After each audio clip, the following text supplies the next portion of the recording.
Be ready for dictation. Start.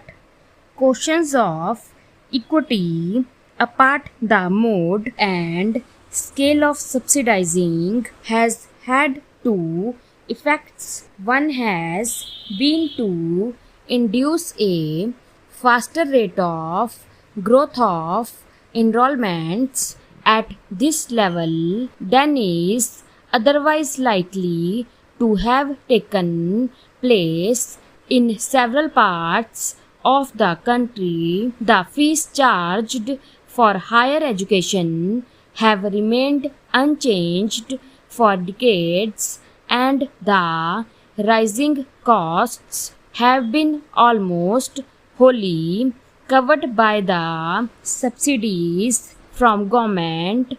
Higher education has therefore become almost free for those who are in a position to meet the other related expenses. The other effect has been to encourage in this sphere, particularly in the last decade, a kind of entrepreneurship with little commitment to the goals of higher education, where the rate of subsidy is high and the rest of the expenditure can be almost wholly covered by fees collected from students. A college can be started and run with very little exertion on the part of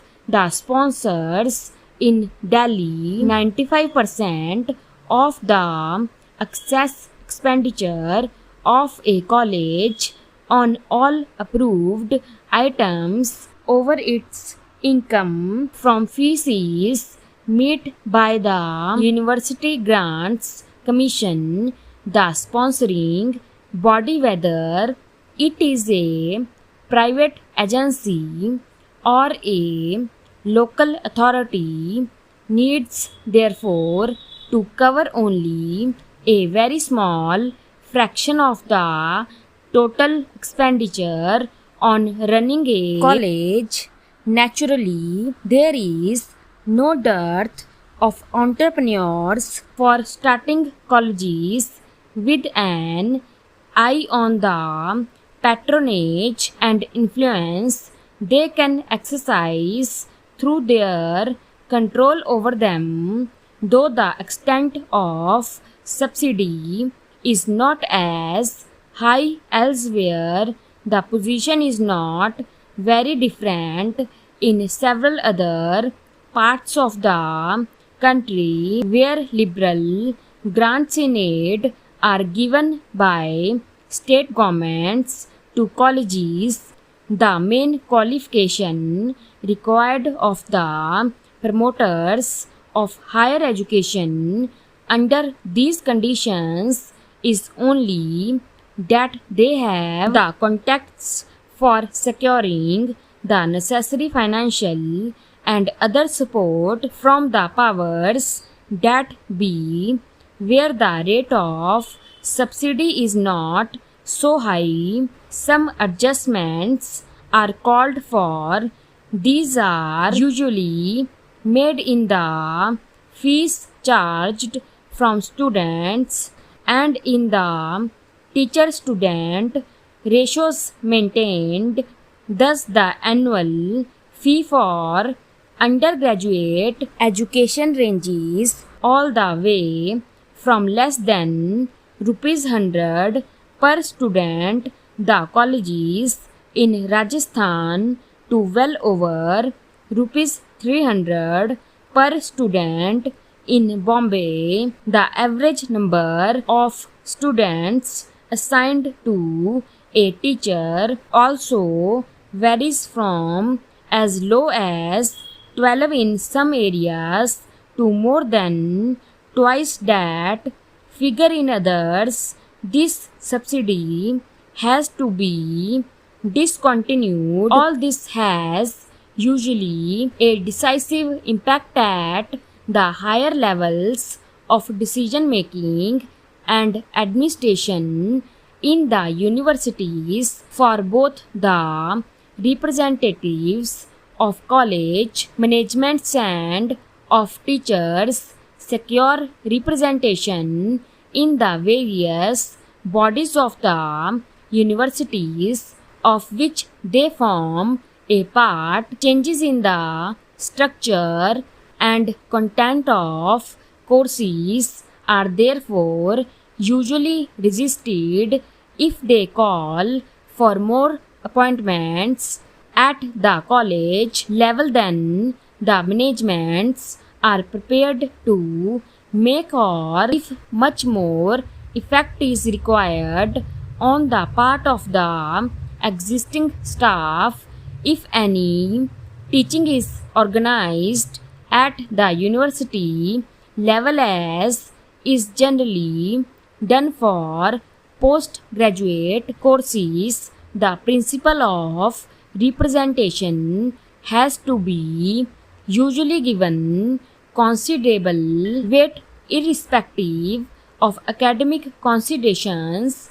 The various sectional interests involved have to be taken into account also when examiners are appointed by universities, and sometimes even when the results of the examinations are declared. Universities as organized now are in fact highly vulnerable to pressures of various kinds. The representation given to colleges, the system of elections to the more important decision-making bodies, and direct dependence on government grants are all potential instruments for gaining influence and exerting pressure within universities.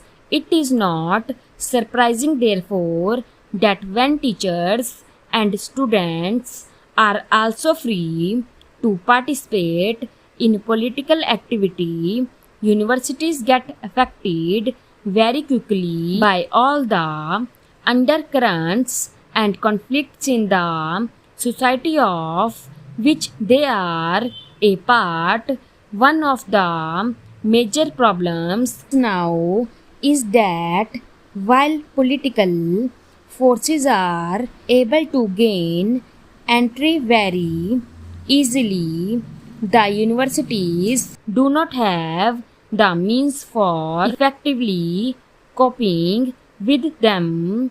Under these conditions, growth in size beyond a point becomes a particularly serious handicap. Not only are there few economies of scale to be gained by such expansion, but diseconomies set in through their greater vulnerability to pressures from outside and from within. This has become a major problem for many Indian universities. The growing tendencies towards regionalism in the country have also had serious effects on higher education. These tendencies are generally expressed in demands relating to the medium of instruction.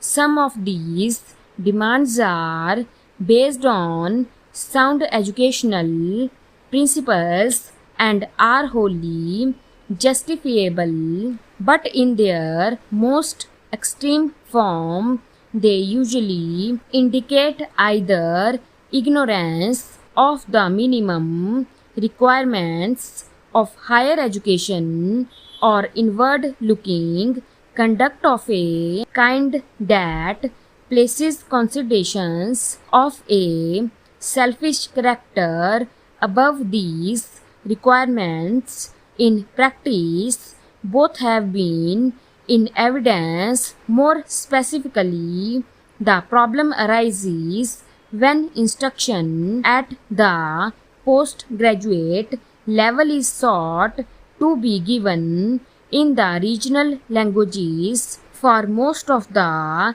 relevant literature at that level is usually not available. Stop